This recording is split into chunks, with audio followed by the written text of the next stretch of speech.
If you watch anime, then there's a good chance that you have wanted to be in said anime you were watching. And since this is real life, that's obviously not gonna happen. But in case it does happen, then I'm gonna set down some rules real quick. Rule number 1. Do not fight old niggas in anime. This should go without being said, but if you choose to fight an old man in an anime, there's about a 78% chance you're gonna get your ass beat. Rule number 2. Never threaten the main character's friends. Now, this should also go without being said, but if you threaten a main character's friends, there's a really good chance that they're gonna get a power-up and beat the shit out of you. And you better hope it's not Richter, because if it is Richter, that nigga's just gonna kill you.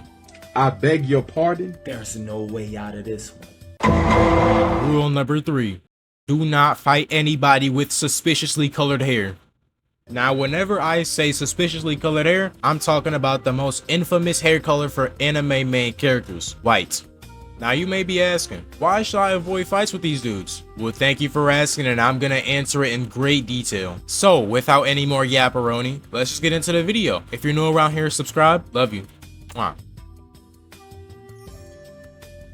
Alright, boyfriends and girlfriends, first up on the list, we got none other than the infamous white-haired character, Killua from Hunter x Hunter, and high-key one of the most insane children in anime, period. This moment takes place during the Hunter's exam where everyone has to get through these prisoners. And then this big, burly, Braun Strowman looking nigga just walks about the gate. Now shit, y'all already know me. If I saw that nigga come out the gate, I would have been gone. That's when Killua just starts walking up to him all nonchalant, didn't say nothing to his teammates. Now look, I'm gonna be completely honest. If I got transported into some random anime universe and I saw some little nigga walking up to me like this, that's when I would just assume my life was over. So these two just have a regular conversation for like a cool 30 seconds before everything just goes downhill. This dude doesn't even get to finish talking before Killua just dashes right in. Now at first glance, dude looks perfectly fine, right? Until the camera pans over and his heart is just completely out of his chest. And then this little nigga got the nerve to turn around, look him dead in the eyes and say, "Missing something?" Like, yo, what type of evil nefarious shit is this? And then this dude Killua proceeds to taunt him as he walks over begging for his heart back. When I first watched this was the most uncomfortable 27 seconds of my life. And before he can even reach Killua, he just dies right then and there. And then the little nigga decides to put the heart back into his hand, like he has any sort of use for it now. And then the worst part is that nobody batted an eye. Look at this nigga Leorio. Wasn't phased at all, he just cracked a smile. I'll be damned if I get slimed out and everybody's just laughing and cheesing and shit. Alright, next culprit. Alright, boyfriends and girlfriends, for this segment we got a classic. Garo versus the 8 B ranked and up heroes. One of the most brutal reverse jumpings of all time. Now Garo is having a hard time even dodging their attacks, because obviously it's gonna be difficult to dodge 8 people continuously attacking you. Now there is a very simple fix for that.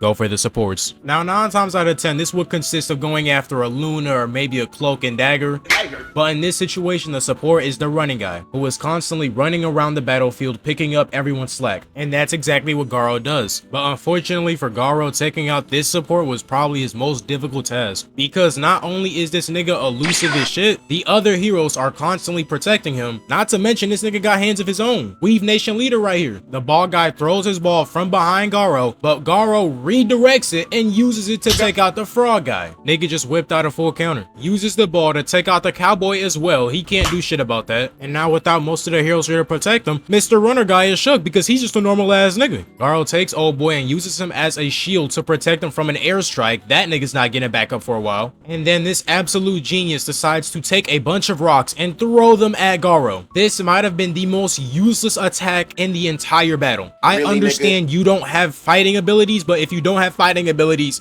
why are you fighting? Look at that, the nigga just caused the archer to get slimed out. So right here, Garo decides to reposition himself and he runs right past dude. And obviously this nigga not ready to let him go, because if he's good at one thing, it's running. So now old boy is just chasing Garo around the woods. And Garo decides to spin back on the heroes because they weren't expecting it. Garo kicks the shit out of Super Ball Man. That nigga's eating through a straw for the next month and a half. That's when this dude uses the Rampart ult, and just off of Garo's face, he already knows he's fucked. not. Or well, I mean he should be, but he's not because this dude has the aim of a stormtrooper. Misses every single bullet and lets Goro walk right over to the support, so now he can't shoot at Goro anymore because if he shoots at Goro, he's gonna hit the support. Nigga, Goro sticking to him like glue. That's when Goro just starts pummeling this poor soul that can't fight back. And if you for some reason thought there was gonna be a power-up and he was gonna beat Goro, you're severely mistaken. Goro continues to pummel this man into oblivion while the other two heroes are just watching them. But at some point, Stinger says, you know what, let me come help. So Stinger rushes in, and little did he know, this was gonna be one of the most iconic ass beatings in anime history. Come here.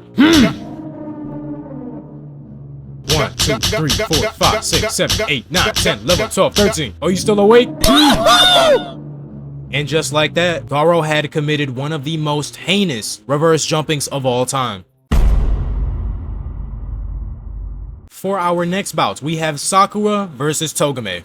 If you haven't watched Windbreaker, I very much recommend it, but that's not important. Let's get to the scraps. Sakura gets tackled, Togeome tries to beat him while he's down. He sticks a foot in Togeme's elbow and stops the punch. This show got fight choreography similar to Soul Eater, so this is gonna be rough. They both run up, do a whole bunch of jabber jabber with their hands. Togeome tries to grab Sakura, but Sakura escapes the grab. And if you can't tell, Togeome is one of those fighters that won't get the fuck away from you and just try to grab you the whole time. Left kick dodge. Grab dodge, left knee dodge, left hook dodge, right kick dodge. They scuffle for a little bit, Togeome goes low, Sakura goes high, and Sakura kicks the shit out of him. But he ate that shit. Let a nigga ever look at me like this after I just kicked the shit out of him? Yeah, bro, my fault, gang, you got it. I'm just going ahead and take my leave. Sakura grabs Togeme's leg, he kicks his own leg back, and then he just shoves his face right into the ground. That boy won't be smelling shit for weeks. When Sakura gets up, he just starts going crazy. He throwing all types of attacks. Nigga was really button mashing. And then Sakura does the most casual flip into a double kick. And I don't really think y'all saw what he did there. The first kick was to break his guard, and the second one actually connected. Just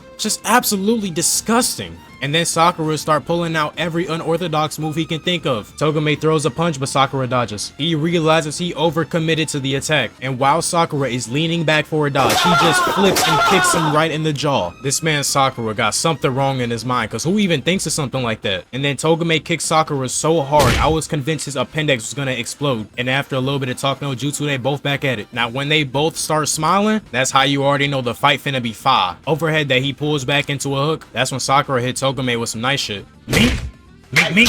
Little nigga, I ate that shit. And then Sakura jumps into another double kick that gets blocked. This is when I came to my conclusion that these two are absolutely deranged. Togeome grabs Sakura, headbutt, knee to the stomach, into another knee, and then they just continue fighting like nothing happened, both with big ass smiles on their faces. Look at the crowd, they don't know what to think. They don't know whether to cheer or call the police. Now the conclusion to this fight, they both step in and do the classic punch at the same time, and you cannot understand my anger when I saw that this man Togeome, who is 6'1", long ass arms, let Sakura punch him first and win the fight. Now of course there was a deeper meaning to this, to why he did it, but I don't give a fuck about that. I have full confidence that Sakura was gonna win if they kept fighting for real, but this nigga Togeome just let him win the fight. Whatever. On to the last character. Our last character today is gonna be none other than the infamous Saturo Gojo. And this fight, he was fighting Miguel. And I had to watch it like 3 times because I never understand what's going on in JJK. Now, you may be wondering, every single one of Gojo's fights is just him humiliating his opponent, no matter who it is. So why did I pick him versus Miguel specifically? Well, I'm so glad you asked. Miguel has the ability to disrupt and cancel out cursed abilities. That means that this dude Gojo could throw out 18 hollow purples and it wouldn't do a thing. And this actually makes me wish we could see more characters with abilities that cancel out other abilities, but I guess that would be way too overpowered for some shows. But regardless, let's get to the scraps. Miguel is using his whip to swing around like Spider-Man. Gojo teleports in front of him and Miguel smacks his head on Gojo's infinity. Gojo grabs him and throws him onto the ground, and then he just starts going ham on him. It would honestly be disrespectful to call this a fight, and watching this as a black man is making me feel some type of way. I say there's a 78% chance that this was racially motivated. And mind you, Gojo has never tried this hard against anybody in the entire show. The manga, I've never read the manga, so I'm not even gonna comment on it. Now after that thorough ass beating, Miguel figures out that this is above his pay grade and he just leaves. And not gonna lie, that's exactly some shit I do. If I figured out that nigga outscaled me like that, I'm out. And just like that, ladies and gentlemen, is the conclusion to the video. Since we're done with the conclusion of the video, welcome to the end of the video. What should I talk about? What should I talk about? I don't really got shit, but I kind of got to drag this out for a few more seconds. It's June Men's Mental Health Month, Pride Month. As a man, I would love to talk to anyone that's going through a tough time or anything. Not even as a man, just as a person in general. If you're going through anything, just hit me up on Discord. I'll put my Discord up on the screen right now. Please don't come with no fuck shit. If you come with some fuck shit, I'm never doing this again. But yeah.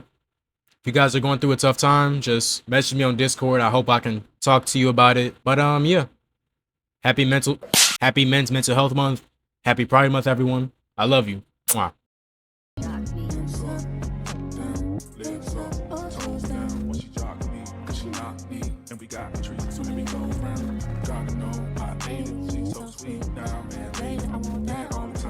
All the time, all of